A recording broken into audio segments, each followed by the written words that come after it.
আচ্ছা আমরা একটু টাইম মনে হয় বেশি নিয়ে ফেলছি এখানে, সেটা একটু গ্যাপ আমি ফিল আপ করার চেষ্টা করবো, কারণ আমাকেই করতে হবে, কারণ আমি যদি দেরি করি তাহলে পরের সেশনগুলো দেরি হবে। সো আমরা একটু ফাস্টার যাব।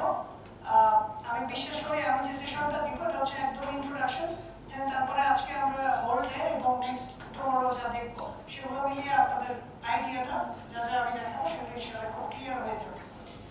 তো আমার পরিচয় তো অলরেডি আপনারা জেনেছেন যে আমি আসলে সায়েন্টিফিক অফিসার হিসেবে বিসিএসআই এর আছি, এর পাশাপাশি হচ্ছে বায়োসায়েন্স ফ্যাক্টরি যেটা আপনারা দেখছেন আমি এটার ফাউন্ডার এবং একই সাথে আইসি বাংলাদেশের ফাউন্ডার।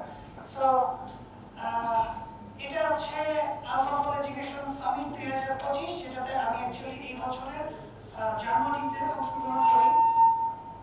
তো এই জিনিসটা যেটা আমাকে বলেছে যে ওখানে যাওয়ার পরে আমি বিষয়গুলো অনেকটাই মানে আমার কাজের জায়গাটা প্রোটিনের থেকে বেশি এখন হচ্ছে জেনোমিক সেক্টরে, কিন্তু আমি আমার মাস্টার্স থিসিস করি এমবিএ লিবিয়াতে। তো সেই জায়গায় একটা কানেকশন ছিল, সেটা হয়তো কাজে লেগেছে। ওনারা হয়তো আমাকে মনে করেছে যে আমি যেহেতু ওখানকার এমবিএ লিবিয়াতে অ্যালেক্স বেইটম্যান যিনি হচ্ছে মানে প্রোটিন সিকোয়েন্স রিসোর্সের হেড হিসেবে আছেন, উনি অ্যাকচুয়ালি হচ্ছে আমাকে সুযোগ দিয়েছিলেন মূলত এনটিফার্ম নিয়ে কাজ করতে। আপনারা জানেন যে পিফার্ম বলে একটা ডেটাবেস আছে, রাইট? এটা তো আপনারা চেনেন। সো এই পিফার্ম ডেটাবেস যেটা সেটা অ্যাকচুয়ালি হচ্ছে এক ধরনের কাজ করে যে প্রোটিন ফ্যামিলি নিয়ে। তো আমার কাজ ছিল হচ্ছে স্পিরিয়াস প্রোটিন ফ্যামিলি নিয়ে কাজ করা। তো যাই হোক ওই কাজটা আমাকে হয়তো বা এখানে ইনভাইট করার জন্য হেল্প করে। তো আমি এখানে যাই এবং ওখানে একটা 4 days ওয়ার্কশপ অ্যারেঞ্জ করে, ওরা সামিট অ্যারেঞ্জ করে। তো ওখানে অ্যাকচুয়ালি হচ্ছে আমি ওদেরকে রিকোয়েস্ট করি যে বাংলাদেশে আমরা আসলে এই ধরনের কিছু অ্যারেঞ্জমেন্ট করতে চাই, সেক্ষেত্রে আপনারা যদি সহায়তা দেন সেটা আমরা ইনশাআল্লাহ করতে পারবো। পরবর্তীতে আমরা যে কমিউনিটি মিটিং হয় ওটার আপডেট, ওই মিটিংগুলোতে ফান্ডিং এর একটা সুযোগ আসে, আমি সেটাতে অ্যাপ্লাই করি এবং ফান্ডিং পাওয়ার পরে আমরা কোলাবোরেট করি হচ্ছে আইসিআরএইচ বাংলাদেশ তো আছেই, তার পাশাপাশি হচ্ছে বুয়েটের সাথে। বুয়েট সিএসি আমার হয়তো বা ধন্যবাদ দেওয়ার সুযোগ পরবর্তীতে হবে, কিন্তু এখন পর্যন্ত আপনারা যে ধরনের সাপোর্ট দেখছেন এটা আসলে আউটস্ট্যান্ডিং। আমি অনেক জায়গাতেই কোলাবোরেট করেছি অর্গানাইজেশনাল দিক থেকে। তো আমার মনে হয় যে বুয়েট সিএসি যেভাবে আমাদেরকে সহযোগিতা দিয়েছে এবং ইভেন্টটাকে নিজেদের মতো করে নিয়েছে, এটা আমি আসলে খুব কমই পেয়েছি। এজন্য আমি স্পেশালি ধন্যবাদ দিতে চাই আমাদের যারা সংগঠনে যারা আছেন, বিশেষ করে সাইফুর স্যার, ভাইস থেকে। সো আমি আমার টকে চলে যাই।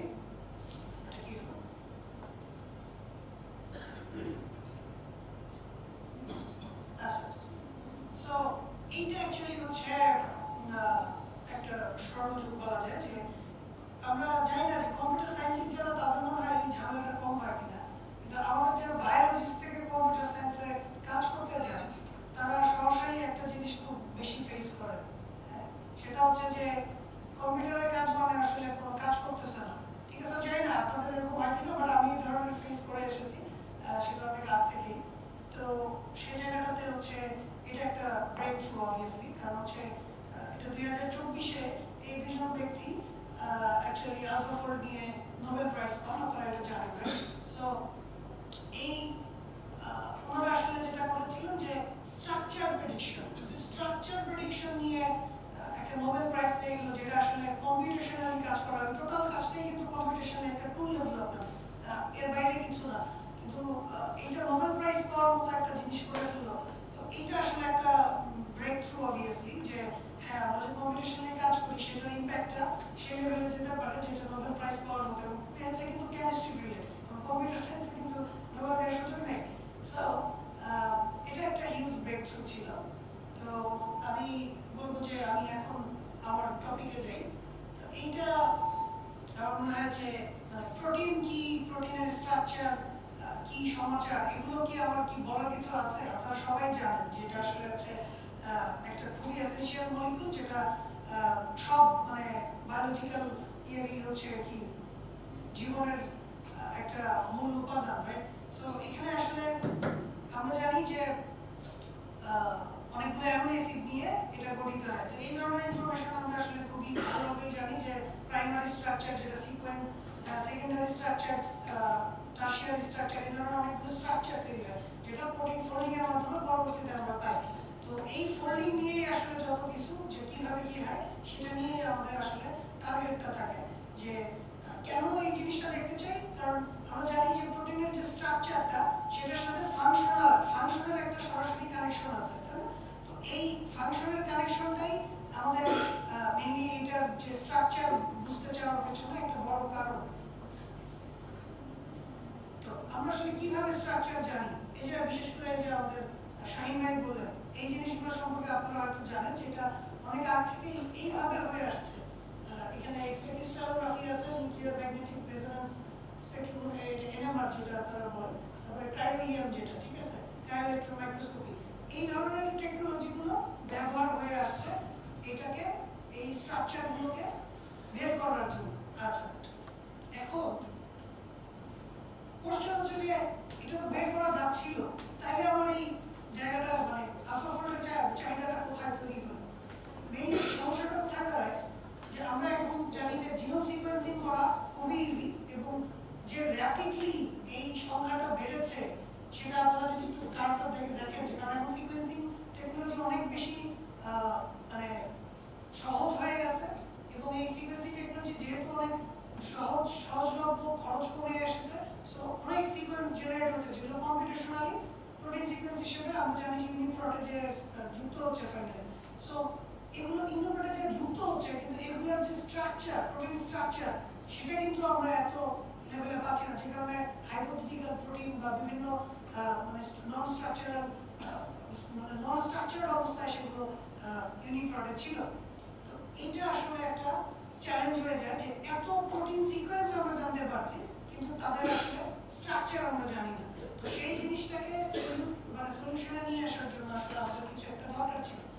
সো তাহলে কি প্রোটিন ফোল্ডিং এর যে বিষয়টা, এটা তো খুব কঠিন হওয়ার কথা না, তাই না?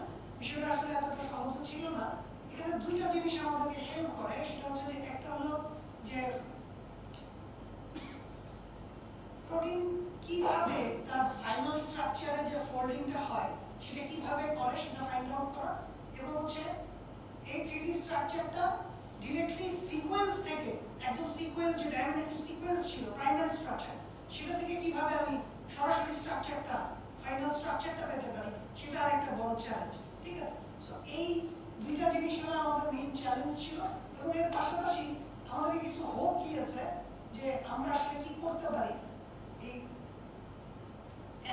অ্যানফিনসেন্স ডগমা বলে পরিচিত, এটা 1972 সালে সম্ভবত উনি নোবেল প্রাইজ পান, এবং ওনার একটা ডগমা হচ্ছে যে প্রোটিন স্ট্রাকচার আসলে অ্যামিনো অ্যাসিড সিকোয়েন্স থেকেই সরাসরি করা পসিবল। এটা উনি হাইপোথেসিস দিয়েছিলেন ওই সময়টাতে, ঠিক আছে, এবং মানে এটা এই জিনিসটাকে আমাদেরকে একটা হোপ হিসেবে দেখতে হবে যে উনি যে কথাটা বলেছিলেন সেই সাহসটাই অ্যাকচুয়ালি আমাদেরকে সামনে দেয়। কিন্তু এটাতে একটা আরেকটা প্রবলেম চলে আসে যে লেভিনদাস প্যারাডক্স বলে যেটা পরিচিত, যে আসলে ওর বক্তব্য ছিল যে একটা প্রোটিন যতগুলো মানে স্ট্রাকচার নিতে পারে, কনফরমেশন নিতে পারে, সেটা আসলে হিউজ নাম্বার, এবং এত বেশি যে আসলে এটা মানে মহাবিশ্বের পরিমাণ সময় চলে যাবে, এত বেশি পরিমাণ প্রোটিন কনফরমেশন পসিবল। কিন্তু তারপরেও দেখেন যে প্রোটিন যে ফোল্ডিং হচ্ছে এটা কিন্তু খুবই ফাস্ট, ঠিক আছে। সো এটাই আসলে একটা বিষয় যে এটা আমাদেরকে যে হোপ দিয়েছিল, আর এখানে একটা কোশ্চেন সে মার্ক করে দিল যে এত হিউজ অ্যামাউন্ট অফ যে কম্পিউটেশন, এত গণনা, যে এতগুলো কিভাবে আমি কাউন্ট করব, ঠিক আছে, এত কনফরমেশন, হিউজ কনফরমেশন, সেই জায়গাটাতে আমাকে কে হেল্প করতে পারে। তো এখানে একটা জিনিস আপনারা হয়তো জানেন যে প্রোটিন সাধারণত সবচেয়ে এনার্জি মিনিমাইজেশনের জায়গাটা ইউজ করে, যে এনার্জি যে জায়গাটা সবচেয়ে কম লাগবে সে ওইভাবে ফোল্ড হইতে চেষ্টা করে। তো ওই জিনিসটাকেও আমাদের এখানে কিছুটা হোপ হিসাবে দেখা যায়। তো এই বিষয়টা অ্যাকচুয়ালি হচ্ছে আমরা এই পর্যন্ত জানি, সেখানে আসলে ইউজটা আসে হচ্ছে যেহেতু যে হিউজ ব্যাপার সেটা, হিউজ ডেটা সেট, এবং এটাকে অ্যানালাইজ করার বিষয় আসে তখন মেশিন লার্নিং এর হেল্প আমাদের কাছে দরকার। এবং এই জায়গাটাতে আসে হচ্ছে যে মেইনলি এআই ব্যবহার করা হয়, যে সে একটা এআই সাধারণত কি করে, এটা আমি আসলে ওই যে বুয়েটের মানুষজনের সামনে এভাবে বলতেছি, আমার ভুল হলে মাফ করবেন, বাট আমি আসলে একটু চেষ্টা করি যে আসলে এটা চেষ্টা করে যে আমি তাকে কিছু ট্রেন করব কিছু দিয়ে, সে সেটা শিখবে, দেন তারপর পরবর্তীতে আমি নতুন কিছু দিলে সেটাকে সে সেভাবে অ্যানালাইজ করার চেষ্টা করবে। ইন শর্ট যদি বলি তো এই বিষয়টা অ্যাকচুয়ালি হচ্ছে যে মানে আমাদের এই লার্জ অ্যামাউন্ট অফ অ্যানালাইসিসের ক্ষেত্রে অনেকটা হেল্প করতে পারে। সো এইটাকে আমরা হচ্ছে যে এই লেভিনদাস যে প্যারাডক্সটা ছিল সেটাকে বাইপাস করার জন্য আমরা ব্যবহার করেছি। কারণ ওটা যদি হয় যে আমরা প্রত্যেকটা জিনিসই ট্রাই করবো একটা একটা করে, তাহলে সেই সময় সেই কম্পিটিশনাল পাওয়ার আমাদের নেই। সো সেটাকে আমরা শর্টকাট ওয়েতে কিভাবে করতে পারি, এইটা হচ্ছে আসলে আমাদের এআই এর ব্যবহার। সো আমি এবার আসি হচ্ছে যে এটা তো প্রোটিনের প্রাইমারি সিকোয়েন্স এবং এটা থেকে হচ্ছে আমাদের স্ট্রাকচারের ফাইনাল প্রেডিকশনে আমরা যাই। এই যে মানে চ্যালেঞ্জটা, এটা একটা কিন্তু অনেক বছর ধরে এই প্রবলেমটা সলভ করার চেষ্টা করে আসছিলেন সায়েন্টিস্টরা, ঠিক আছে? তো তারা একটা প্রতিযোগিতা আয়োজন করেন কাস্প। আপনারা হয়তো যারা বিশেষ করে এই রিলেটেড ফিল্ডে কাজ করেন তারা জানেন এই যে কাস্প, যেটা হচ্ছে critical assessment of protein structure prediction, এইটাতে অনেকেই অংশগ্রহণ করতেন এবং হচ্ছে আস্তে আস্তে একটা ইমপ্রুভমেন্ট, যে একটা অলরেডি ডিটারমাইন্ড যে স্ট্রাকচার আছে সেটার সাথে কম্পিউটেশনালি প্রেডিক্ট করে সেটার যে কাছাকাছি কতটা যেতে পারে সেটার উপরে বেস করে প্রত্যেক বছর চেষ্টা করতেছিল তারা তাদের যে আবিষ্কারটা সেটাকে ইমপ্রুভ করতে। তো দেখা গেল যে প্রায় মোটামুটি 40% এর কাছাকাছি যেই থেমে যাচ্ছে, এর থেকে উপরে আসলে যাওয়াটা কঠিন, ঠিক আছে? যতই কারণ আপনারা প্রোটিন স্ট্রাকচার প্রেডিকশন করার জন্য সবচেয়ে বেশি ব্যবহার করেছেন কি, সত্যি কথা বলুন, সুইস মডেল, ওই যে বলা যাচ্ছে Swiss model, homology modelling based, right? So এই ধরনের মডেলিং গুলোর সবচেয়ে বড় সমস্যা হচ্ছে কি, আপনি যখন একটা ভ্যাকসিনও ডেভেলপ করে ফেলতেছেন হোমোলজি মডেলিং করে, অথচ দেখা যাচ্ছে যে তার যে ক্যাপাবিলিটি অফ মানে perfectly determining the structure is only 40% maybe. So এটা আসলে একটা প্রবলেম ছিল আমাদের জন্য, যে হিউজ সমস্যা। আমি একটা ফাইনাল ডিসিশন নেব এত বড়, কিন্তু আমার প্রাইমারি অবস্থা খুব খারাপ। সো প্রথমে আমি জানিয়ে শুরু করতেছি, সেটারই অবস্থা খারাপ। সো আলফাফোল্ড প্রথম 2018 সালে অ্যাকচুয়ালি তাদের ইয়েটাতে আসে এবং দেখা যায় যে প্রায় অ্যারাউন্ড 60% পর্যন্ত ওরা এটাকে কারেক্টনেসের কাছাকাছি নিয়ে যায় এবং পরবর্তীতে আমরা দেখি যে 2020 সালের দিকে প্রায় 80%, ওভার 80%, 83% মোস্টলি সেটা অ্যাকচুয়ালি হচ্ছে তারা মানে কারেক্টলি প্রেডিক্ট করতে পারে, ঠিক আছে? সো এইভাবে আসলে আলফাফোল্ড একটা তখন একটা আলোড়ন তৈরি করে 2020 সালের দিকে, আপনারা হয়তো জানেন। সো আলফাফোল্ডের এখানে আগমন, এবং আলফাফোল্ড আসলে কি? আলফাফোল্ড আসলে একটা হচ্ছে ডিপ লার্নিং সিস্টেম, এটা আবার টার্মটা চলে আসছে ডিপ লার্নিং। তো মেশিন লার্নিং এরই একটা ইয়ে ধরেন ডিপ লার্নিং, সেটা কিরকম যে ডিপ লার্নিং এখানে নিউরাল নেটওয়ার্ক ব্যবহার করে। এটা আসলে মানুষের হিউম্যান ব্রেনের মতো, যে আমি একটা ইনপুট লেয়ার নিলাম, সেই ইনপুটের পরে মাঝখানে কিছু হিডেন লেয়ার থাকে, সেখানে সে কিছু প্যাটার্নটা রিকগনাইজ করার চেষ্টা করে, এন্ড দেন ফাইনালি আউটপুট লেয়ারে যে সে একটা কিছু দেওয়ার চেষ্টা করে। এবং এখানে অনেক সময় রিপিটেশন হয়, সাইকেলগুলোকে রিপিট করে এটাকে আরো বেশি পলিশ করার চেষ্টা করা হয়। সো এই কাজটাই আসলে আলফাফোল্ডের ক্ষেত্রেও তাই, ঠিক আছে? সো আমরা একটু আলফাফোল্ডের ওভারভিউটা নেওয়ার চেষ্টা করি। সো আলফাফোল্ডের আমরা এইসব ডিপে যাব না, আমি ওনাদেরকেও রিকোয়েস্ট করেছিলাম যে আমরা এগুলো ডিপে যাওয়ার কোনো দরকার নেই, একদম সারফেস লেভেলে এই জিনিসগুলো বোঝার চেষ্টা করবো, যেটা আমাদের হয়তো বায়োলজিস্ট দিক থেকে এতটা আমাদের ডিপে না গেলেও কোনো অসুবিধা নেই। সো এখানে আসলে কি করে, এই যেটা বললাম যে এখানে ইনপুট সিকোয়েন্সটা নিল, নেওয়ার পরে ওরা অনেকগুলো কাজ করে। তার মধ্যে হচ্ছে যে এই যে জেনেটিক ডেটাবেস সার্চ, আপনারা জানেন যে এই মাল্টিপল সিকোয়েন্স অ্যালাইনমেন্ট, এই টার্মটার সাথে আপনারা পরিচিত না? বিভিন্ন রকম একই রকম প্রোটিন আমি যে ইনপুটটা দিলাম তার সাথে যারা খুব বেশি অ্যালাইন করে, এই টাইপের বিভিন্ন স্পিসিসের যদি আমি হচ্ছে ওই সেম প্রোটিনের মানে কাছাকাছি যদি প্রোটিন নেই, তাহলে হচ্ছে আমরা একটা মাল্টিপল সিকোয়েন্স অ্যালাইন করা যাবে না। এইটা আমাদের এখানে কাজে লাগে আমরা যখন ইনপুট দেই। তো মেশিন আসলে ফাইনালি ইউজ করে এটা, ঠিক আছে? মেশিনটা ইউজ করে। আর দেন এর পাশাপাশি আছে হচ্ছে লগে যে পেয়ারিং, ঠিক আছে? এটা কি জিনিস? এটা অ্যাকচুয়ালি হচ্ছে লগে যে আমি একটু সামনে হাতে বলবো, সেটা হচ্ছে যে একটা প্রোটিনে তো অনেকগুলো অ্যামিনো অ্যাসিড, রাইট? প্রত্যেকটা অ্যামিনো অ্যাসিডের সবার সাথে যদি আমি একটা ম্যাট্রিক্স তৈরি করি, এর সাথে এর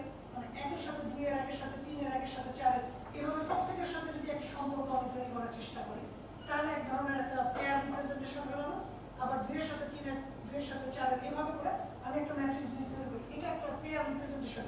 এই কাজটা ব্যবহার করা হয় যাতে প্রত্যেকটা জিনিসকে আমি আসলে কনসিডারেশনে নেই, প্রত্যেকটা অ্যামিনো অ্যাসিডকে। এবং আরেকটা কাজ করে অনেক ক্ষেত্রে যে টেমপ্লেট যদি থাকে, সব সময় আলফাফোল্ড এই ইয়েটা ব্যবহার করে না, ঠিক আছে? ওর দরকারও নেই যে সবসময় টেমপ্লেট ব্যবহার করবে, যেটা আপনার হোমোলজির ক্ষেত্রে ম্যান্ডেটরি ছিল।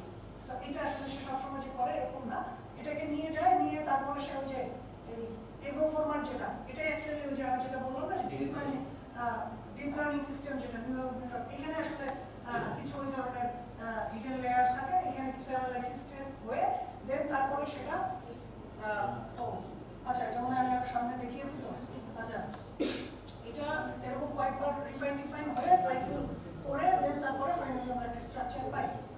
সো এখানে আসলে মাল্টিপল সিকোয়েন্সের এলিমেন্টের রোলটা কি? এর রোল অ্যাকচুয়ালি হচ্ছে যে মাল্টিপল সিকোয়েন্স অ্যালাইন করলে অ্যাকচুয়ালি যেটা আমি আপনাদের বললাম যে একই ধরনের প্রোটিনের এই লাইটটা অফ করে দিলে ভালো হবে।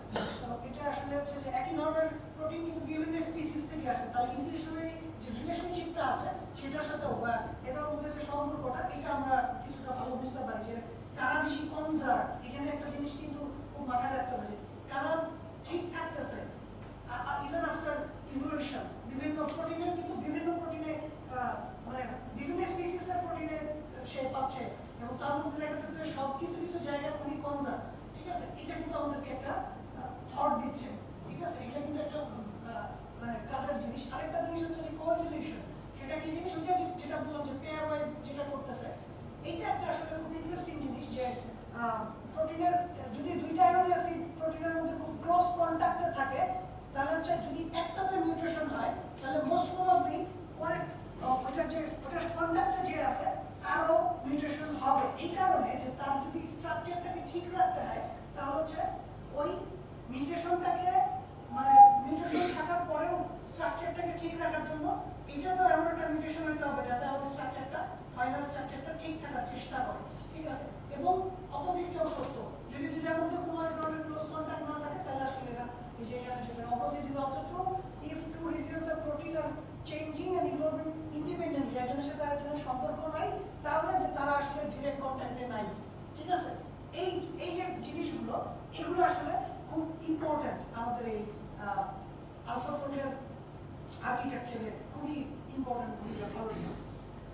সো ওই যে যেটা বলতেছিলাম যে এখানে এই ইভো ফরম্যাট কাজ করে এন্ড দেন পরবর্তীতে রিপিটেড কয়েকবার 3বার সাইক্লিং রিসাইক্লিং হয়ে দেন একটা রিফাইন্ড স্ট্রাকচার আমরা ফাইনালি পাই। সো এটা হচ্ছে টোটাল যে এটাই আসলে ওই পেপারটা যেটা আসলে আলফাফোল্ডের পেপারে আমরা এইভাবে রিপ্রেজেন্ট করেছিলাম। সো আমরা আসলে আলফাফোল্ডের থ্রেডের স্ট্রাকচার কিভাবে আসলে বুঝবো যে এটা আসলে যে প্রেডিকশনটা দিল সেটা আসলে ঠিক আছে, ঠিক আছে, বা কতটা কি সমাচার সেটা একটু বোঝা দরকার না, জানতে হবে। সো এইখানে একটা কথা বলছিল এই ভদ্রলোক, কে বলছিল, অনেক কঠিন উচ্চারণ করা, Theodosius, okay, Theodosius, okay. So nothing in biology makes sense except in the light of evolution, ঠিক আছে? ইভলিউশন ছাড়া আসলে বায়োলজির কোনো কিছুতে এইভাবে ইয়ে করছে। ওনারাও যেটা বলতেছে যে nothing in AlphaFold prediction makes sense except in the light of confidence matrix. So ওই যে যেটা বললাম যে আমরা এটা ইভালুয়েট করব, এটার জন্য আসলে আমাদের লাগে হচ্ছে কিছু কনফিডেন্স ম্যাট্রিক্স। সো কনফিডেন্স ম্যাট্রিক্সের মধ্যে প্রথম যেটা আসে PLDDT। PLDDT বলতে আসলে বোঝায় predicted local distance difference test, ঠিক আছে? খুবই ডিফিকাল্ট কথাবার্তা, কিন্তু আসলে খুব সহজ জিনিস। এটা আসলে কতটা ডিসটেন্স হচ্ছে। তো ডিসটেন্সের বিষয়টা আসলে কি? ডিসটেন্সের বিষয়টা হচ্ছে যে আমার যে অ্যাকচুয়াল স্ট্রাকচারটা সেটা থেকে তার ডিসটেন্সটা আসলে কতটুকু হচ্ছে, সেটাই আসলে হচ্ছে এখানে মেজার করার বিষয়। তো এটা আসলে 0 থেকে 100 পর্যন্ত হয়, এবং তার যে কনফিডেন্স সেটা এরকম যে খুবই যদি হাই হয় তাহলে হচ্ছে 90% এর উপরে স্কোর আসে, যদি মোটামুটি হাই হয় তাহলে হচ্ছে 90 থেকে 70, আর এখানে যদি লো হয় তাহলে 70 to 50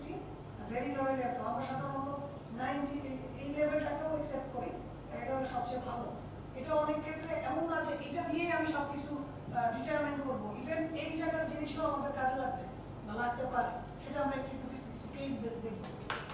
সো আচ্ছা, এই যে এরকম চেহারা স্বরূপ থাকে একটা প্রোটিনের স্ট্রাকচার হলো আলফা হেলিক্স বিটা শীট। এটা তো আমরা জানি যে এই structure alpha helix beta sheet এবং এই যে ফোল্ডিং এইভাবেই কিন্তু হয়। সো এখানে আসলে কোন জায়গায় কি আছে সেটার সাথে এই যে প্রত্যেকটা পজিশনের জন্য প্রত্যেকটা অ্যামিনো অ্যাসিড ধরে ধরে আমরা একটা এই কনফিডেন্স স্কোর পাই, পিএলডিটি স্কোর। ঠিক আছে, এখানে মানে কি বোঝায়? যদি ভেরি হাই হয় তার মানে হচ্ছে যে ব্যাকবোন এবং সাইড চেন দুইটা জিনিসই আসলে likely to be highly accuracy নিয়ে প্রেডিক্ট করা হচ্ছে। এবং যদি হাই হয় তাহলে ব্যাকবোন প্রেডিকশন নিয়ে তার কনফিডেন্স খুবই হাই, কিন্তু সাইড চেনের বিষয়টা যেটা সেটা নিয়ে সে তার কিছুটা ডাউট আছে। এবং ভেরি লো বা লো হইলে এটা নিয়ে একটু কনফিডেন্স লো আছে। সো এটাকে আসলে যদি আমরা ইন্টারপ্রেট করতে যাই তাহলে অবশ্যই খুব কৌশল, খুব চিন্তা ভাবনা করে তারপর হচ্ছে আমার ইন্টারপ্রেট করতে হবে। সো অনেকটা এরকমই। সো এটা নিয়ে তো অলরেডি আমার বলা শেষ। দেন আপনাদের কাছে কোশ্চেন যে এখানে দেখে কি মনে হচ্ছে কোনটা সবচেয়ে মানে কনফিডেন্স স্কোর যদি চিন্তা করি পিএলডিটি, তাহলে কোনটা বেটার? নাম্বার এ, তারপরে বি, তারপরে সি। কালার দেখে আমরা বুঝতে পারতেছি। ওকে, যদি না কেউ কালার টাইম হন জানি না। ওকে, সো এখানে আসেন, এটা হচ্ছে যে পিএই, এটা আরেকটা কনফিডেন্স ম্যাট্রিক্স যেটা আসলে খুবই ক্রুশাল আরেকটা জিনিস। ওইখানে আমরা লোকালি স্ট্রাকচার দেখতেছিলাম, হ্যাঁ, প্রত্যেকটা পজিশন ধরে ধরে তার স্ট্রাকচার দেখতেছিলাম, তার ব্যাকবোন এবং সাইড চেন নিয়ে আমাদের কথা বলা শেষ।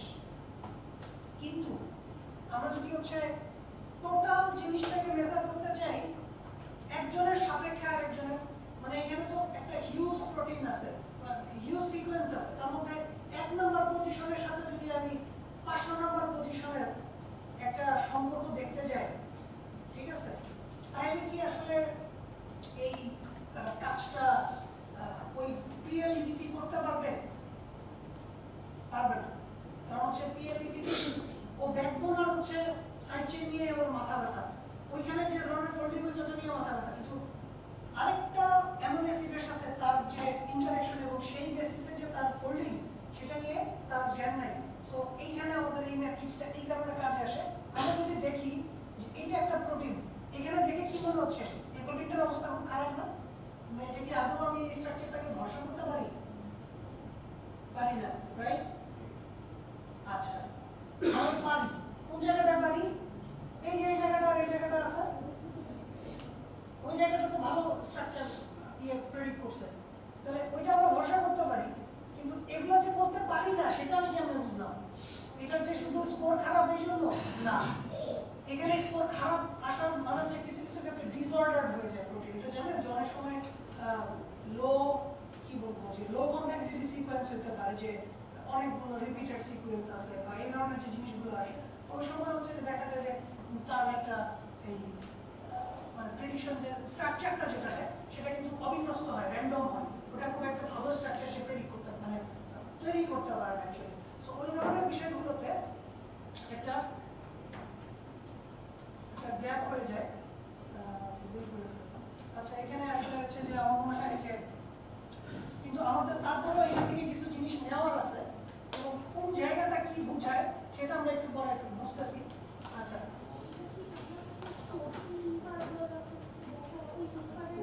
আমি আমি আমি শেষ করে তাহলে আপনি আরো ক্লিয়ার বুঝতে হবে। সো এইখানে আসলে এটা জাস্ট একটা উদাহরণ হিসেবে আমি দিলাম এবং এটাও বললাম যে এটার মানে কি আসলে প্রেডিক্টেড অ্যালাইন এরর, যে একজন আরেকজনের সাথে অ্যালাইন করলে ঠিক আছে আসলে কতটা এরর হয়েছে সেটাকে ইয়ে করে, যত কম এরর, যত স্কোর কম তার মানে তত আসলে ভালো, তাই না? যেহেতু স্কোর এরর দিয়ে ক্যালকুলেট করতেছে। সো আসলে এটার সংজ্ঞাটা খুব ডিফিকাল্ট বাট আসলে খুব ইজি। যে আমরা এখানে দুইটা এক্সিস দেখতেছি, এক্স এক্সিস আর ওয়াই এক্সিস, তাই না? এটা ভালো কোনো ছবি আছে কিনা দেখি। আচ্ছা না, পরে দেখি। এখানে এক্স এক্সিস আর ওয়াই এক্সিস এর মধ্যে যদি আমরা চিন্তা করি যে এখানে 0 থেকে 2000 পর্যন্ত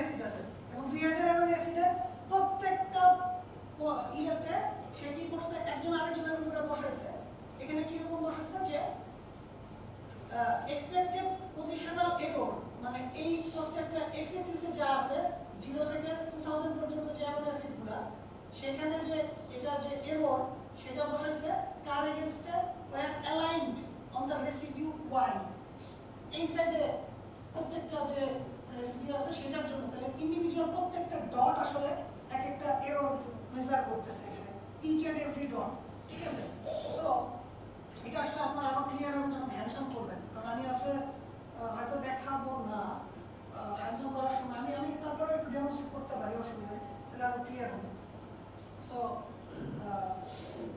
এখানে প্রত্যেকটা ডট যেমন এখানে আমি যদি একটা উদাহরণ দিই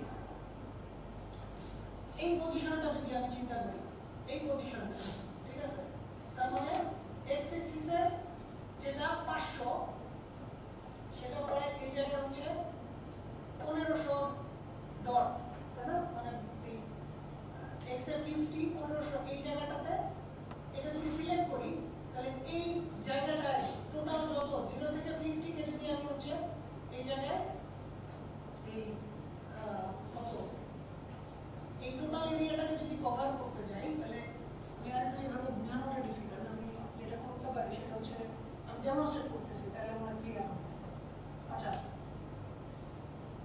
এখানে বিভিন্ন টাইপের প্রোটিন এরিয়া আছে আমি একটু দেখাই তাহলে বোঝা যাবে ওকে আমি একটু ইয়েতে নিয়ে যাচ্ছি খুব ছোট করে আপনাদের একটু ডেমনস্ট্রেট করে দিই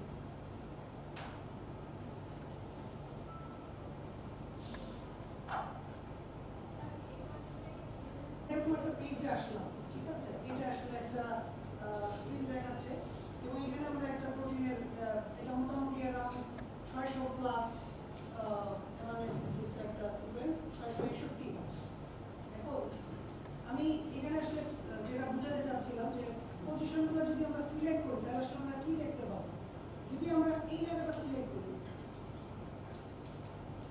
তাহলে দেখা যাচ্ছে যে কোন জায়গাটা আসলে সিলেক্ট হলো এইটা ঠিক আছে এই যে এখানে মোটামুটি দেখেন যে এটা কত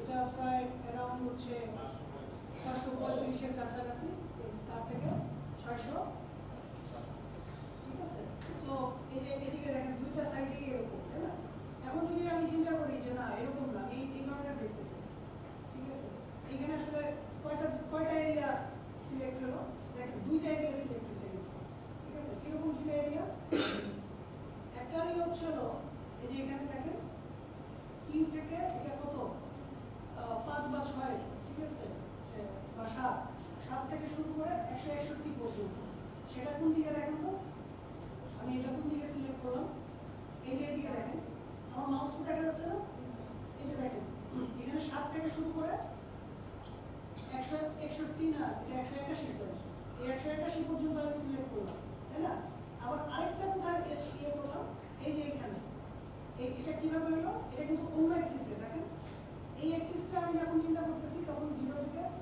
200 এর কাছাকাছি আর এদিকে যখন চিন্তা করতেছি তখন আমি শুরু করলাম কোথা থেকে এখানে 300 থেকে 600 এর কাছাকাছি তাই না 300 থেকে 600 এর কাছাকাছি সো এইটা অন্য আরেকটা অ্যাক্সিস এটা কোন অ্যাক্সিসে এক্স অ্যাক্সিস এটা ওয়াই অ্যাক্সিস সো এই যে আমরা এই দুইটা এরিয়াকে নিয়ে যখন চিন্তা করতে গেলাম যে তাদের মধ্যে আসলে যে এররটা তাদের যে এররটা দেখানোর চেষ্টা করবে কিনা আসলে যে এখানে খুব একটা এরর অনেক বেশি এখানে খুব ভালোভাবে ইয়ে করতে পারতেছে সিলেক্টেড দেখেন আপনি কোন অংশটা হয়েছে যে জায়গাটা আসলে সাধারণত অবিন্যস্ত বেশিরভাগ অংশটা বুঝতে পারছেন এই সাইডটা কিন্তু অবিন্যস্ত আর এটা আরেকটা স্ট্রাকচার পাই এইটা ঠিক আছে তাহলে এইটার সাপেক্ষে যদি ওইটার অবস্থান তুলনা করি ওই এরিয়াটার অবস্থান তুলনা করি তাহলে আসলে অ্যাকচুয়ালি এদের এরর রেটটা অনেক বেশি সো তার মানে বোঝা যাচ্ছে যে এদের ইনিশিয়াল স্ট্রাকচার বিশেষ করে এটা যখন আপনি পিএলইটি স্ট্রাকচার দেখতেছিলেন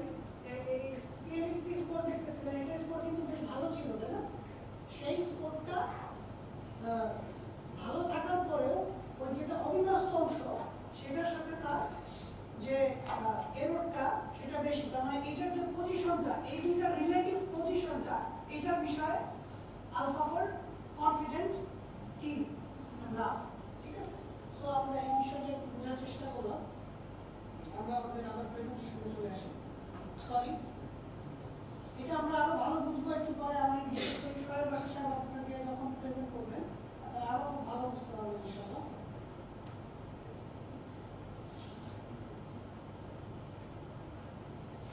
করার ক্ষেত্রে। তো দেখেন এই যে এখানে তো আপনি বুঝতেই পারতেছেন যে এটার থেকে এটার অবস্থা ভালো, বিশেষ করে এখানে আপনি যত গ্রিন তত বেটার, এরর তত কম, এখানে সবচেয়ে বেটার। সো এইখানে বিষয়টা যেটা হচ্ছে যে এইটা আমি যেটা বুঝাইতেছিলাম যে এখানে এরর থাকার মানে এই না যে আমি এই জিনিসটাকে ইউজই করতে পারবো না। আমার ইউজিবিলিটি অবশ্যই আছে, কিন্তু সেটা আমাকে সতর্কতার সাথে চিন্তা করতে হবে এবং দুইটা স্কোরকেই কাউন্টে নিতে হবে, পিএফইটিটি অ্যাজ ওয়েল অ্যাজ আরো দুইটা স্কোর আছে। সেটা কখন আসে? যখন হচ্ছে আমরা মাল্টিমারিক, মনোমার আর মাল্টিমার তো বুঝি, একটা sub unit multi sub unit protein আছে না, তখন মাল্টিমার আলফা মাল্টিমার আছে বা আলফা 3 এখন এটাই ইয়ে করে। সো ওই সেক্ষেত্রে আমাদের আরো দুইটা এরকম আসবে, কিন্তু সেটা আমি এই মুহূর্তে বলছি না, একটু আগে। আচ্ছা, এখানে হচ্ছে এই যে এখানে যেটা মানে ডেমনস্ট্রেট করে দেখাইলাম, ওইটা যে সিলেক্ট করলে এক একটা দেখা যাচ্ছে যে অংশটা তো তার গ্রিন বেশি, সে ওই অংশটা আসলে সে খুব ভালো ইয়ে করছে আর কি, সে তার পজিশন, রিলেটিভ পজিশনিং নিয়ে সে খুব সন্তুষ্ট। কিভাবে আমরা আসলে এই আলফাফোল্ড প্রোটিন স্ট্রাকচার প্রেডিকশন করতে পারি? আলফাফোল্ড 2 দিয়ে প্রথমে শুরু করি, 3 দিয়ে আমরা আস্তে আস্তে যাই। সো এখানে এরকম স্টেপ দিয়ে বোঝানোর সুযোগ আমার নাই, সো আমি খুব দ্রুত যাই। এখানে অ্যাকচুয়ালি হচ্ছে যে যেটা করে যে আসলে আমরা কয়েকটা ওয়েতে দেখতে পারি। একটা হচ্ছে আলফাফোল্ড ডেটাবেস সবার আগে দেখতে হবে। কেন? কারণ আলফাফোল্ড ডেটাবেসের অলরেডি ইউনিপ্রটের যত প্রোটিন জমা হয় সেটাকে তারা হচ্ছে অলরেডি স্ট্রাকচার করে ফেলে। সো আমার যদি এরকম অলরেডি করা থাকে তাহলে সেটা নিয়ে মাথা ঘামায় আমার নিজের পড়ার কষ্ট করার দরকার নেই, আসলে সবসময় দরকার নেই, কিন্তু অনেক ক্ষেত্রে পার্টিকুলার কিছু কেসে দরকার হইতে পারে। ঠিক আছে, আচ্ছা, দেন তারপরে আমি গেলাম যে ওটা আমার নাই এখানে, তাহলে আমাকে করতে হবে। সো সেক্ষেত্রে আমরা কয়েকটা ওয়েতে করতে পারতাম। আগে আলফাফোল্ড কোলাপ ছিল, এখন সেটা সার্ভিস দেওয়া মোস্ট প্রবাবলি বন্ধ করে দিছে। কোলাপ ফোল্ড আছে, কোলাপ ফোল্ড দিয়ে আমরা এটা চালাতে পারি, রাইট? সো এবং এটার যে কোডিংটা ফ্রি অ্যাক্সেস, ওপেন অ্যাক্সেস ওইটাও দেওয়া আছে। সো দরকার পড়লে, যদি দরকার পড়ে, তাহলে আমরা ওইটাকেও ব্যবহার করতে পারি। সো আমাদের কয়েকটা ওয়েতে আমরা এই জিনিসটা, এই আমাদের প্রেডিক্টেড স্ট্রাকচারটা পেতে পারি। এটাই আসলে সামারি এখানে। সো এই যে এটা কোন ডেটাবেস আছে, এটা হোস্ট করতেছে ইডিআই, ঠিক আছে, আলফাফোল্ড ডেটাবেস যেটা, এটা ইডিআই হোস্ট করতেছে এখন পর্যন্ত, এবং এটাকে আবার এক্সটেন্ড করতে হবে যে নিজেদের মধ্যে এটা আছে। ওখানে জাস্ট এভাবে সার্চ দিবেন, সার্চ দিলে জিমেল হবে, সেখানে সে আপনাকে এই ধরনের ইনফরমেশন সহ, এই যে দেখেন কত কিছু দেওয়া আছে, ঠিক আছে, এখানে সবই মোটামুটি থাকে। এবং আপনারা যে স্ট্রাকচারটা চান, মডেলটা চান, সেটা হচ্ছে পিডিবিতে থাকে কিনা, পিডিবি ফরম্যাটে কি থাকে কিনা মনে নাই, কিন্তু এমএমসিএফ এ থাকে, এটা মোটামুটি কনফার্ম। আচ্ছা, এখানে অ্যাকচুয়ালি হচ্ছে আরো কিছু টুল আছে যেগুলো আসলে এই জিনিসটাকে ব্যবহার করতে হেল্প করে। আমরা আরো কিছু টুলের থ্রুতে আলফাফোল্ড টুলটাকে ব্যবহার করতে পারি। তার মধ্যে যে ফোল্ড সিক একটা, এখানে হচ্ছে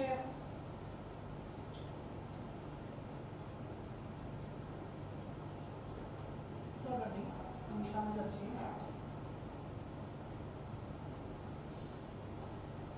আলফামিসেন্স, এটা নিয়ে একদম ডেডিকেটেড একটা সেশনই আছে আপনাদের জন্য। সো তারপরেও আমি বলি যে আলফামিসেন্সটা আসলে যে স্যার অলরেডি কিন্তু বলেছেন যে এটা আসলে যে একটা ভেরিয়েন্টের মিউটেশন হলো। সো এই মিউটেশনটা আসলে তার জন্য কতটা প্যাথোজেনিক বা কি সমাচার, এটা ব্যবহার করে আসলে কিভাবে করে জানেন? এটা খুব সিম্পল। আপনাদের সাথে যেটা আগে কথা বলতেছিলাম যে এমএস এ ব্যবহার করে। সো যেহেতু এদের ভেতরে কনজার্ভনেস থাকাটার কথা, সো যেসব জায়গায় কনজার্ভ, সেটা আসলে কি ফাংশনালি তার জন্য খুব ইম্পর্টেন্ট, ওই প্রোটিনটার জন্য। এটা হচ্ছে মানে বেসিক যে জিনিসটা।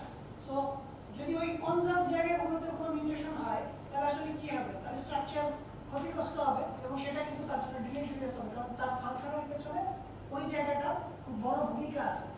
এইটা আসলে একটা কনসেপ্ট আলফামিসেন্স কিভাবে এই জিনিসটাকে ক্রেডিট করছে তার মধ্যে। যেমন এই যে এটা বলতেছিলাম আমি যে ডিগ্রি কনজার্ভ যে অংশটা, সেটা কোনে ফাঁস হয়েছে এবং এটার যে চেঞ্জ হয় সেটা প্যাথোজেনিক হইতে পারে। এবং একই সাথে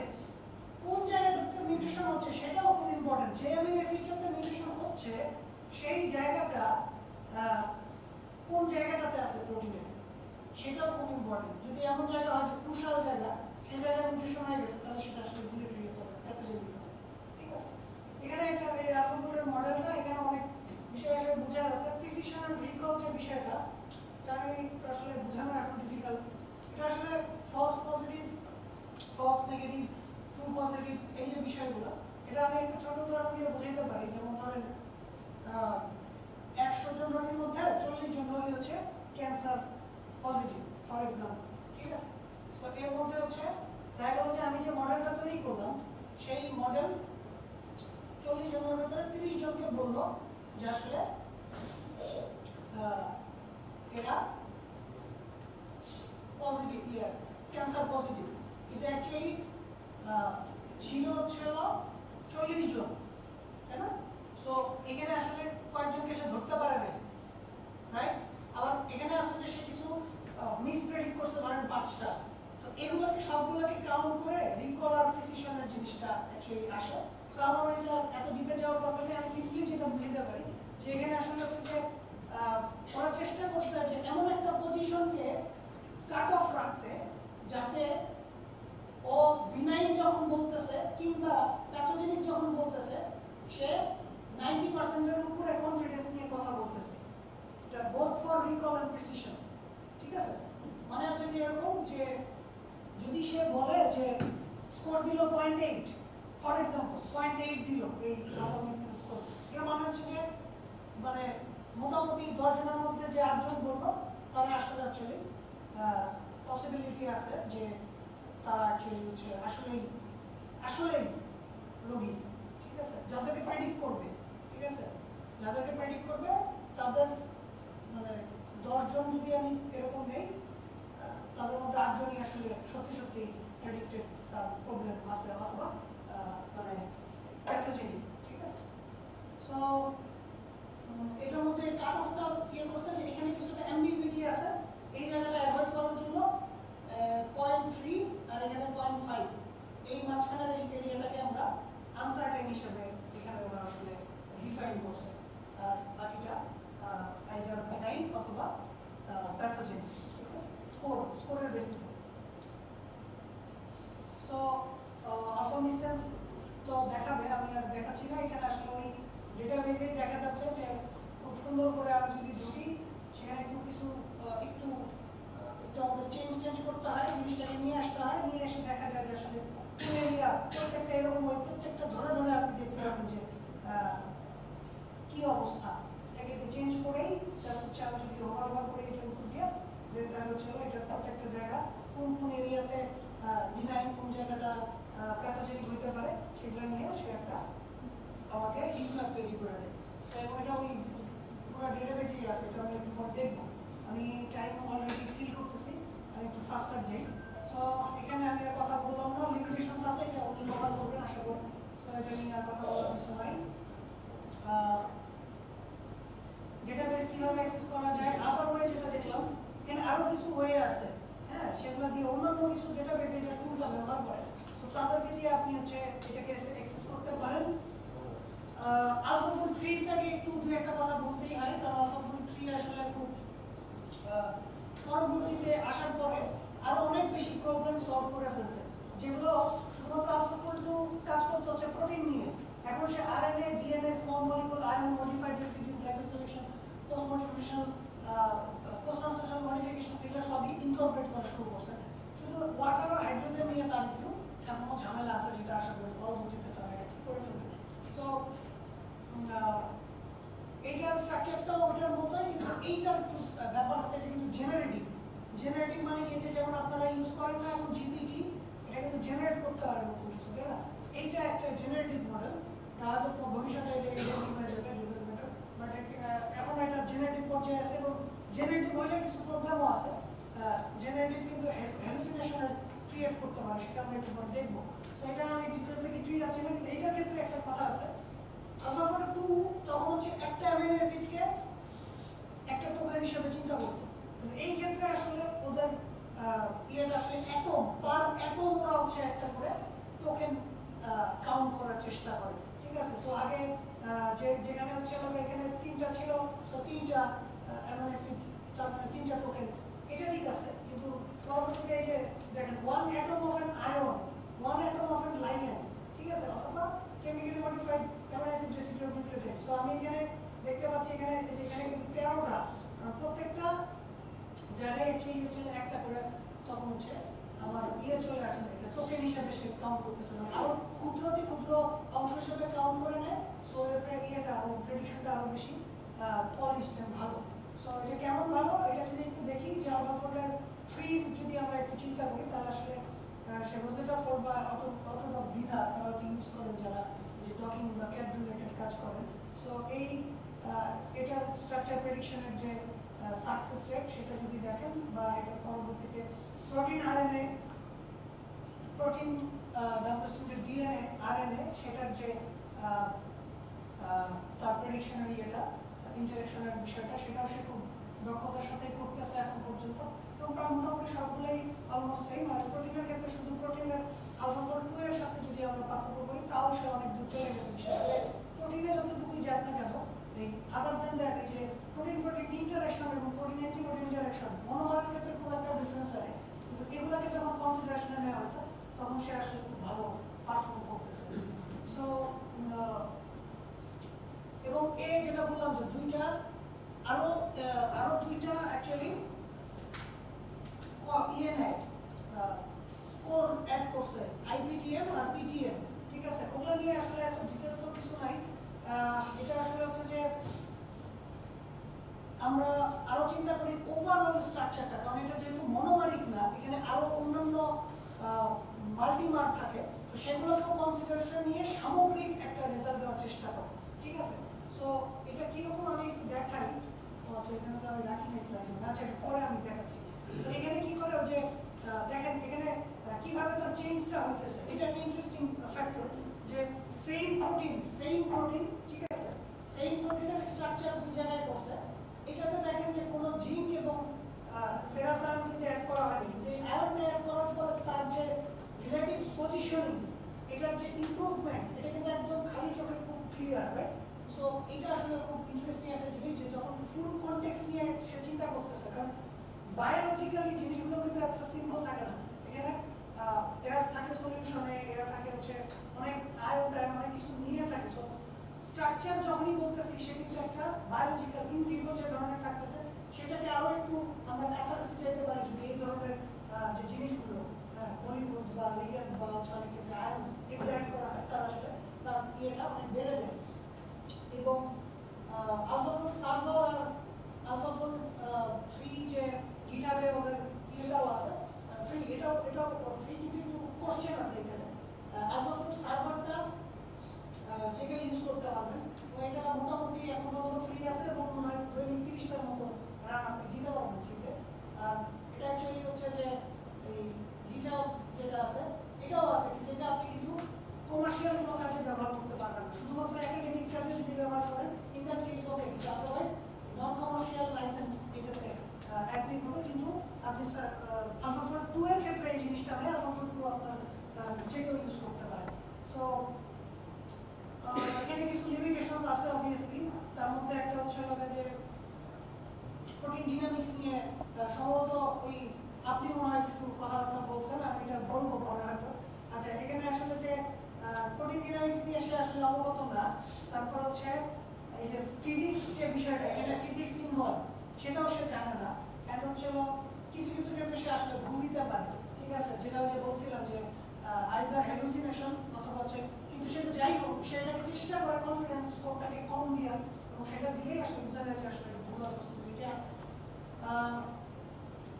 এবং কিছু কিছু টুল আছে, যেমন ডিরেক্টলি বলা যায় যে আরএনএর ক্ষেত্রে আদার কিছু টুল আছে যেগুলো এই আলফাফোর 3 এর চেয়ে বেটার করে। তারপরে আরো কিছু যে কাইনেটিক এরর আছে, আরো কিছু ওভারল্যাপিং রিজিয়নস আছে, এই ধরনের কিছু বিষয়, যেমন মেমব্রেন ক্লেম সম্পর্কে আসলে তার ইয়েটা এত ক্লিয়ার না। সো এই সব জায়গায় সে একটু ঝামেলা করে, যে জায়গাটাতে সে স্ট্রাকচার দেখাইতেছে ওটা যদি রিয়েলি থাকে তাহলে আসলে একটা ক্ল্যাশ হবে। সো এই ধরনের কিছু প্রবলেম এখনো আছে।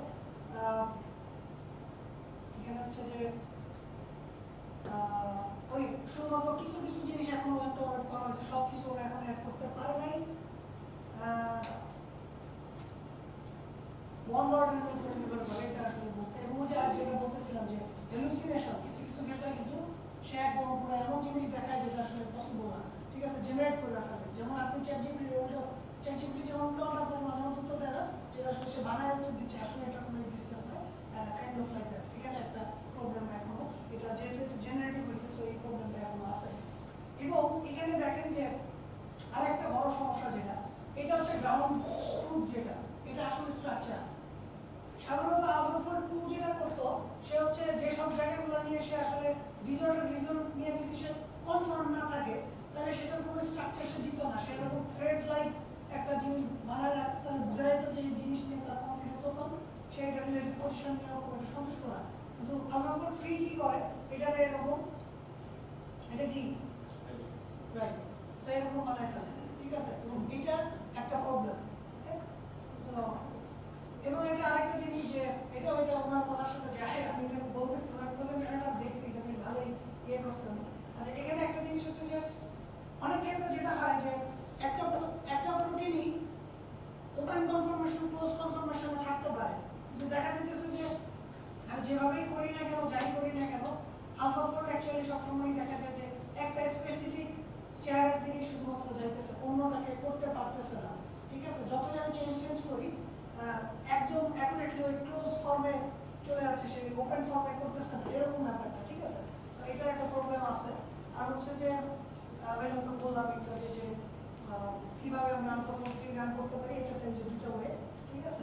আর এর পাশাপাশি আছে সবই মোটামুটি এখন পারে, যেটা বললাম অলরেডি বলা হয়েছে। আলফাফোল্ড 2, 3 আছে, কোনটা ব্যবহার করবেন আপনি সাধারণত যদি মাল্টিমার্ক থাকে তাহলে আলফাফোল্ড 3 তে যাওয়া উচিত, কিন্তু আপনার প্রয়োজন অনুযায়ী, ঠিক আছে। সব ক্ষেত্রে আপনি করতে পারবেন না, যে আপনি কি ইউজ করতে, কি হিসেবে ইউজ করতে চান, সেটা অবশ্যই ইম্পর্টেন্ট। আচ্ছা, এরকম কিছু রিসোর্স আছে, সেগুলো আমি আপনাদেরকে প্রোভাইড করবো, অসুবিধা নেই।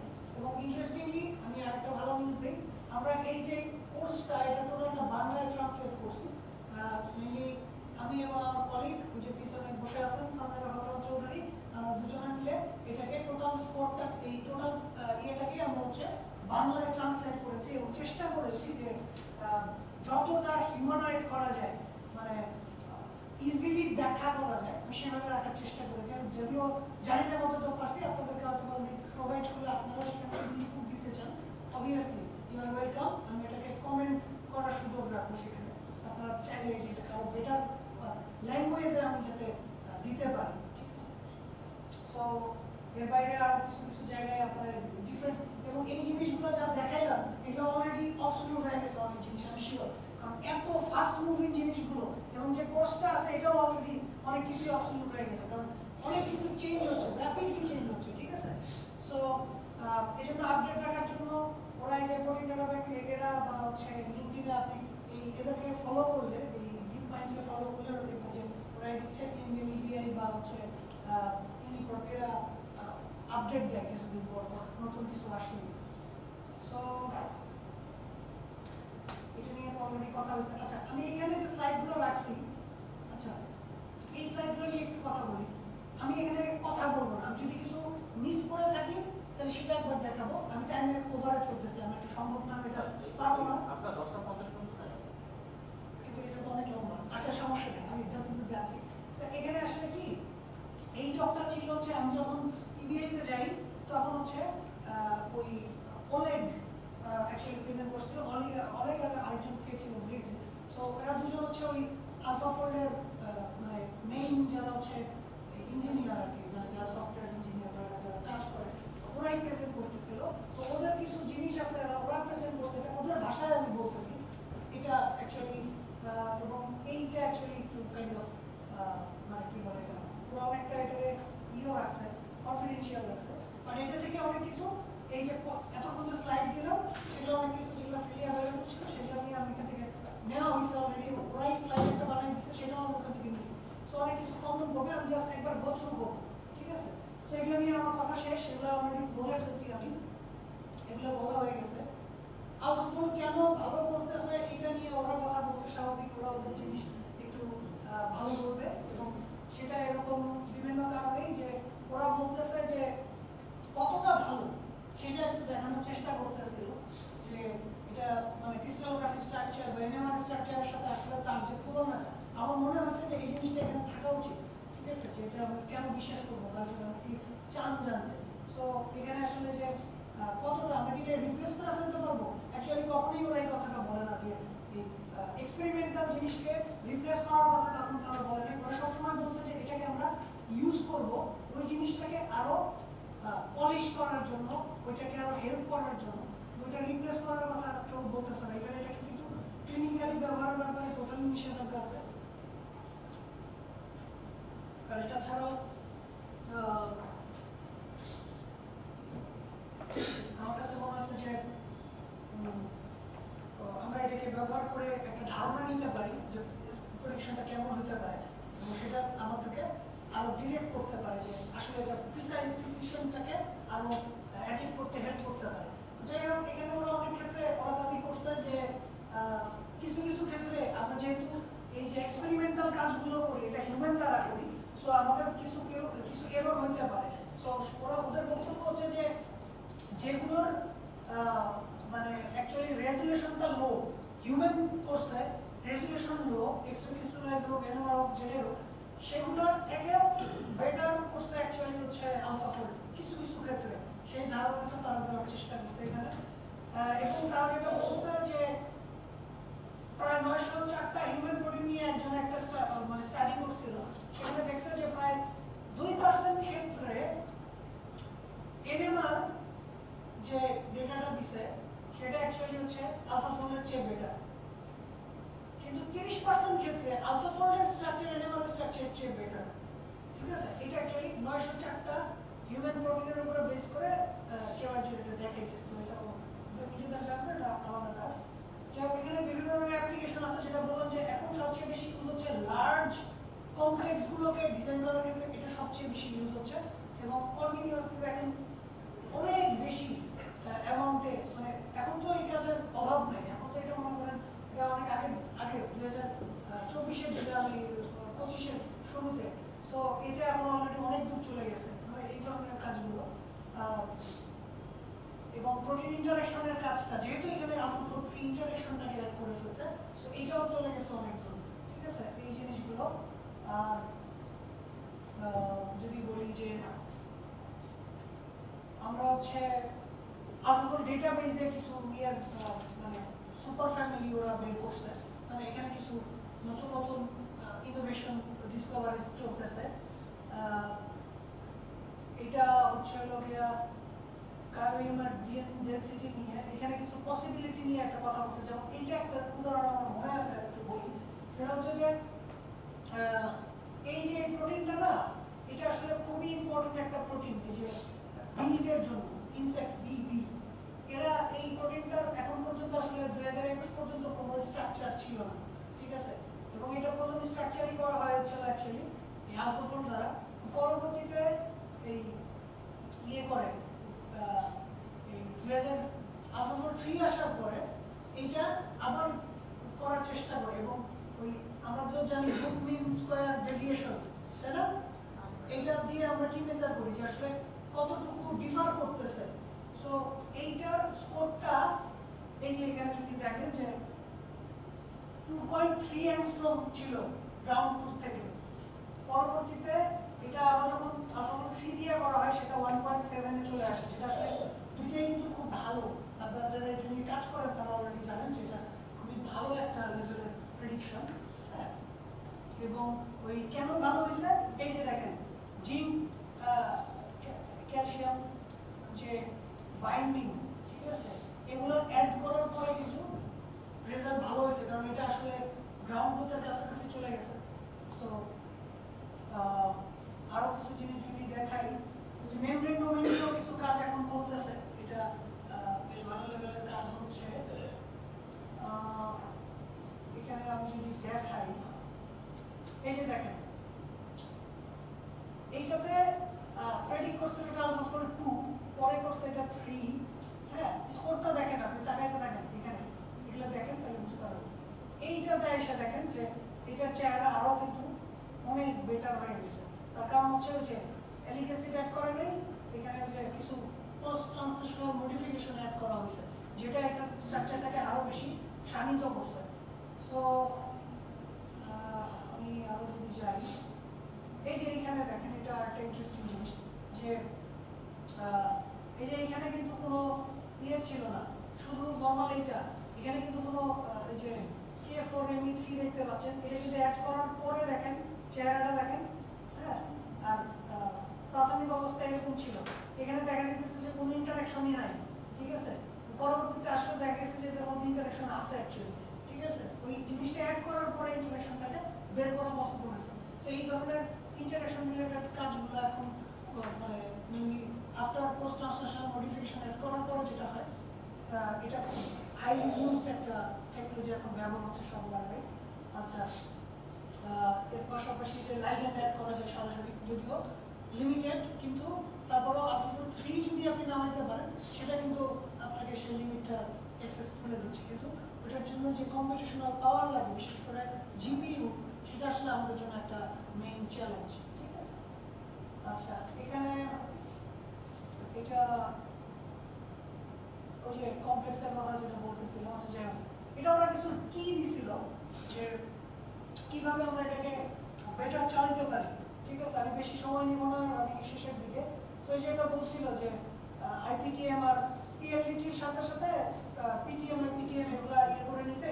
সো এখানে কেন বলতেছি, এখানে একটা ইন্টারেস্টিং জিনিস দেখেন, অপোজিটটা হইতে পারে যে এখানে আইপিটিএম আর পিটিএম এর স্কোর কিন্তু খুব কম, ঠিক আছে, কিন্তু স্টিল এই এই পার্টিকুলার এরিয়া যদি আমি চিন্তা করি, দেখা গেছে যে এই যে এখানে অনেক ডিসঅর্ডার এরিয়া ছিল, সেই ডিসঅর্ডার এরিয়ার কারণে তার টোটাল যে আইপিটিএম বা পিটিএম এই স্কোরটা নেমে গেছে, কিন্তু যেসব জায়গায় ইউজেবল ইন্টারাকশন যেখানে আমি খুঁজতেছি সেই জায়গার কি অবস্থা সেটাকে যদি আমরা কনসিডারেশনে নেই, তাইলেও দেখা যায় যে আমাদের অনেক প্রবলেম আসলে সলভ হয়, যেটা আমরা আসলে চাচ্ছি যে আমাদের ওই জায়গাটার আসলে কি অবস্থা, সেটা এটার একটা উদাহরণ দেওয়া হয়েছিল এখানে। আর এখানে যেটা বললাম একটু আগে দেখাইছি আপনাদের, এটা আরেকটা জিনিস যে এটা দেখেন, এটাও অ্যাকচুয়ালি একই রকম যে পুরো জিনিসটাকে কনসিডারেশনে নেয়। কিরকম, এই যে এটা ছিল প্রাথমিক, তারপরে এখানে দেখেন যে এখানে কিছু জিনিস যোগ করা হয়েছে, কি যোগ করছিলেন আমার মনে নেই, এখানে কিছু জিনিস অ্যাড করছে, এখানে আরো কিছু জিনিস অ্যাড করছে, তো সেগুলো দেওয়ার পরে হ্যাঁ এখানে কিছু ওই যে আমি যেটা বললাম যে কিছু জিনিস অ্যাড করা হয়েছে, মানে লিস্টে লেখা আছে নোটে, এটা আমরা দেখতে হবে। সো এইটা অ্যাকচুয়ালি হচ্ছে যে আরো বেটার পারফরমেন্স দিচ্ছে, এবং পারফরমেন্সের ইয়েটা যদি আপনি তাকান যে খুবই ভালোভাবে এদের ইয়ের সম্পর্কে কনফিডেন্স বেড়ে যাচ্ছে প্রত্যেকটা ক্ষেত্রে। আচ্ছা, অনেক কিছু টুল ছিল, AlphaFold 2 এর তো আসলে লিমিটেশন যেগুলো ছিল সেগুলোকে 3 এসে অনেকটাই দূর করছে। লিমিটেশন AlphaFold 3 আমি অলরেডি একটু আগে আলোচনা করছি। আর এই যে এইটা একটা যে অনেক সময় হ্যালুসিনেশন করে কিন্তু মানুষজন এটা চিন্তা করে না, এটা ছিল একটা স্ট্রাকচার, পরবর্তীতে সে যেটা করছে যে ফসফোরিলেশন অ্যাড করছে, অ্যাড করে এরকম একটা রেজাল্ট পাইছে, এটা দিয়ে পাবলিশও করে ফেলছে। কিন্তু ঝামেলা কি হয়েছে, সে এত কিছু করছে কিন্তু ফাইনাল যে পিএলইটি স্কোরটা ছিল সেটা বেশি ইগনোর করে গেছে, এবং পিএলইটি স্কোর এখানে যে কনফিডেন্স দেখাচ্ছে, দেখেন এখানে কনফিডেন্স কি আপনি এটাকে বিশ্বাস করবেন, আপনারা তো কালার দিকে আসছিলেন। সো এইখানে কিন্তু ঝামেলা আছে। সো ওরা এই পেপারটাকে দেখাইছে যে এটা যদিও পাবলিশ ছিল, ওরা বলছে যে অ্যাকচুয়ালি এই ঘটনাটা কনসিডারেশনে নেওয়ার আগে ওদের অবশ্যই উচিত ছিল পিএলডিটি স্কোরটাকে অবশ্যই এখানে মেনশন করা, ঠিক আছে। সো আমরা সব কিছু করলাম, বাট বেসিক জায়গাটাকে ইগনোর করলে ঝামেলা হবে।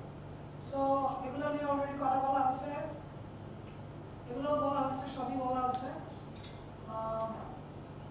আর এই যে যেটা বললাম যে আমাদের যেটা প্রবলেম, যে জিনিসটা যদি আমরা চালাইতে চাই তাহলে কি প্রবলেম হতে পারে। আচ্ছা, ওরা এটাকে একটা উদাহরণ দিচ্ছে, এটা ইন্টারেস্টিং, যেমন এই যে স্পাগেটি লাইক এই যে স্ট্রাকচারগুলো, এটা AlphaFold 2 ব্যবহার করলে যে এই যে ডিসঅর্ডার প্রেডিক্টর, যদি কোনো জায়গায় ডিসঅর্ডার থাকে, এটাকে just kind of funny type of একটা ইউজ, যে আমার যদি কোনো একটা আইইউপ্রেডের নাম শুনছেন আপনারা, তো ইউজ করছেন আইইউপ্রেড, রাইট। সো ওইটা হলো ডিসঅর্ডার প্রেডিক্ট করে। তো এরকম AlphaFold ইউজ করেও আমরা আসলে এই কি বলে স্ট্রাকচার যদি এরকম অ্যাবনর্মাল আসে যেটা আসলে অবিন্যস্ত স্প্যাগেটি লাইক, তাহলে আসলে এটা কিন্তু 3 দিতে পারে না, 3 কিন্তু এটা একটা হেলিক্স করে থাকে। সো এই জিনিসটা আসলে আমাদের ইউজ আছে একটা। তো কারেক্ট ইউজ ইনকারেক্ট ইউজ এটা নিয়ে কথা বলা যায়। আচ্ছা সো এখানে আসলে হচ্ছে যে কারেক্ট ইউজ কি আছে, ও যে ইনকারেক্ট ইউজে যায়। কারেক্ট ইউজ আপনারা জানেন এটা কিভাবে ইউজ করা লাগবে, কি সমস্যা। পয়েন্ট মিউটেশন মডেলিং করার জন্য এটা কিন্তু ট্রেন্ড না, এবং দেখবেন আপনি একটা পয়েন্ট মিউটেশন অ্যাড করে প্রোটিন প্রেডিক্ট করছেন, দেখা গেছে যে কোনো ডিফারেন্সই দিচ্ছে না। সো এইটা একটা ইম্পর্টেন্ট জিনিস। এবং লো কনফিডেন্স রিজিওনকে কখনোই ইন্টারপ্রেট করতে জানেন না উল্টাপাল্টা, তাহলে কিন্তু ঝামেলা হবে। এবং পিআই প্লট মানে যে সব প্লট নিতে হবে, আর হচ্ছে প্রিডিক্টেড স্ট্রাকচারে ডিরেক্টলি এটা করা যায় না। এটা হচ্ছে কিছু কিছু মানে ওই এমডি সিমুলেশন টাইপের কিছু জিনিস এখানে ইউজ করে দেন, তারপর হচ্ছে আমার কাজ করতে হয়। ঠিক আছে, আচ্ছা এইটা আসলে বলার কিছু না, এটা সিম্পল জিনিস।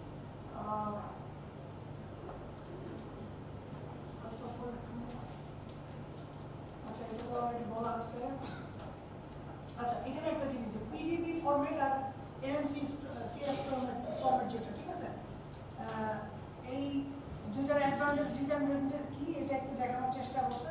এটাকে আসলে ওরা বলার চেষ্টা করছে এটা আরো বেশি অ্যাডভান্সড, এবং এটাকে এই জন্য ওরা ওদের আউটপুট আকারে রাখতে চায় বা রাখে।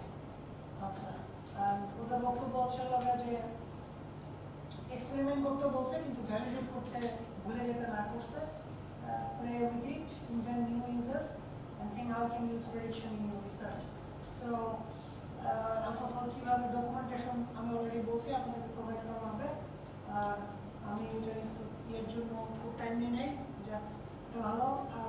মোটামুটি আমি আসলে স্লাইড বেশিরভাগই আমি কিছু স্লাইড বানাইছি, but majority of the slides আসলে ইবিআই আর হচ্ছে গুগল ডিপ মাইন্ড থেকে নেওয়া, এবং হচ্ছে পলিনা আমার সাথে কিছু নোটও শেয়ার করছিল, আমি কিছু জিনিসের সাথে একটু শেয়ার করছিলাম যেটা পলিনা ইবিআইতে আছে।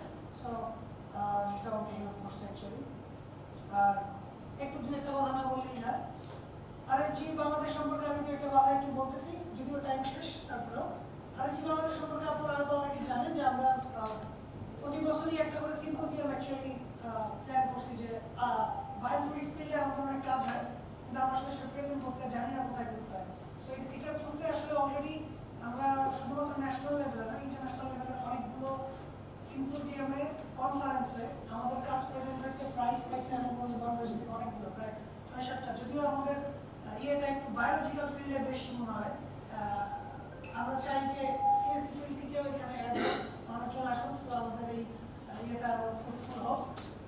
আমরা সিম্পোজিয়াম এই বছর সামনের বছর আয়োজন করবো, এই বছর একটা আয়োজন করা হয়েছে, সামনের বছর আয়োজন করবো। আমি এটা এখন অ্যাডভাইজার হিসেবে আছি। আর আমরা আসলে আরো ওয়ার্কশপ, হ্যাকাথন এগুলো আয়োজন করতেছি। আপনাদের দাওয়াত রইল, আমরা সামনে একটা ডিসেম্বরে হোক হ্যাকাথন, সামনে একটা হ্যাকাথন আয়োজন করতে যাচ্ছি বাংলাদেশের প্রথমবারের মতো বায়োইনফরমেটিক্স রিলেটেড। এবং স্যাররা যদি আমাদেরকে আবার সুযোগ দেন তাহলে আমরা এটা ভিডিও করতে পারি, লেটস সি। এবং এর বাইরে আছে বায়োসায়েন্স ফ্যাক্টরি, এটা আমাদের গ্রুপ ছিল। আমি এখানে কিছু কিছু কোর্স নিতাম, বিশেষ করে জিনোমিক্সের উপরে একটা কোর্স আমি প্রায় 9টা ব্যাচ করেছি। হ্যাঁ, প্রায় মোর দেন 200 পিপল অলরেডি ওখানে ট্রেন আপ করেছে। আমি চেষ্টা করেছি প্রফেশনাল বাইরে যারা পিএইচডি করছে, যারা কাজ করছে তাদেরকে সুযোগ দিতে। এটা আমি এখনো কন্টিনিউ করি, বাট আমি সময় পাই না, লিটারালি আমি অনেক দিন যাবত কোনো কোর্স নিই না। আর এর পাশাপাশি আমি একা না, আরও কয়েকজন আমার কলিগ যারা আছে ভালো কাজ করছেন, তারাও এরকম ইয়ে আছে। বা আপনারা যদি কেউ চান যে আমার এই প্ল্যাটফর্মে